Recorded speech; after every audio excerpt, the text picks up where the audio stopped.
Samsun kampüsümüz 4 yıldır hizmet vermekte, 1200 öğrenci kapasitesiyle birlikte.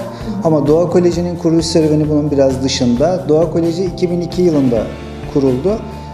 2002 yılından 2017 yılına gelinceye kadar 110 kampüse, 82 bin öğrenciye, 8 bin öğretmene, 11 bin çalışana ulaşan Türkiye'nin en büyük eğitim kurumu haline geldi. Bugün uluslararası bir proje ve uluslararası bir ürün haline gelen iki tane önemli eğitim ürünü ortaya çıkardı Doğa Koleji. Bunlardan bir tanesi doğa konseptli eğitim modeli. Bir diğeri de özellikle lise öğrencilerinin iş hayatına hazırlanması temeli üzerine kurgulanmış olan TMBA eğitim modelidir. Bugün bu iki ürün uluslararası alanda satışı yapılan eğitim ürünleri haline gelmiştir.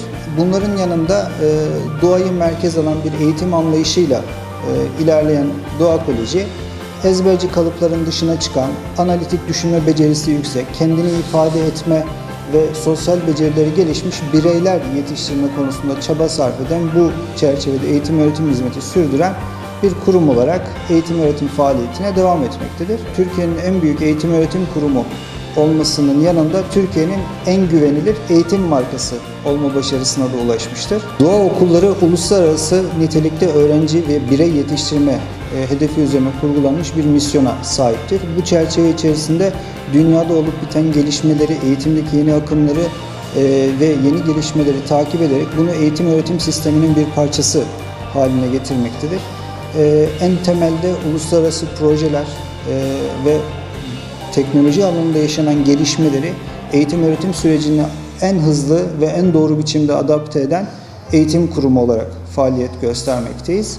Vizyonumuzun bir parçası olarak uluslararası alanda üretmiş olduğumuz projelerle bugün en fazla Avrupa Birliği projesi üreten, gerçekleştiren eğitim kurumuyuz.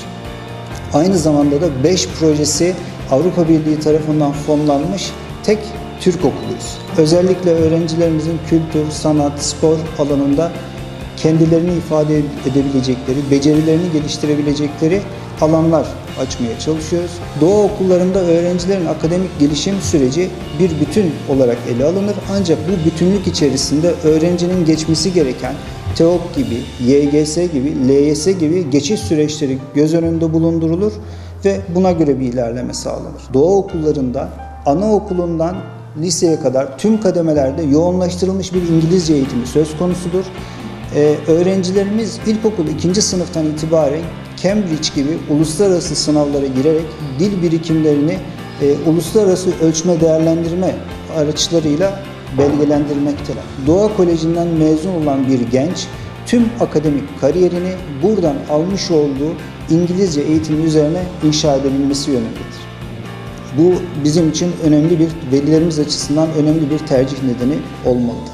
Anaokulundan liseye kadar öğrencilerimiz okulumuzda kodlama, 3D, tasarım ve yazılım gibi bir takım dersler alarak teknoloji kullanım konusunda çok farklı bir noktaya ulaşmaktalar ve aynı zamanda teknoloji okuryazarlıklarını arttırmaktalar.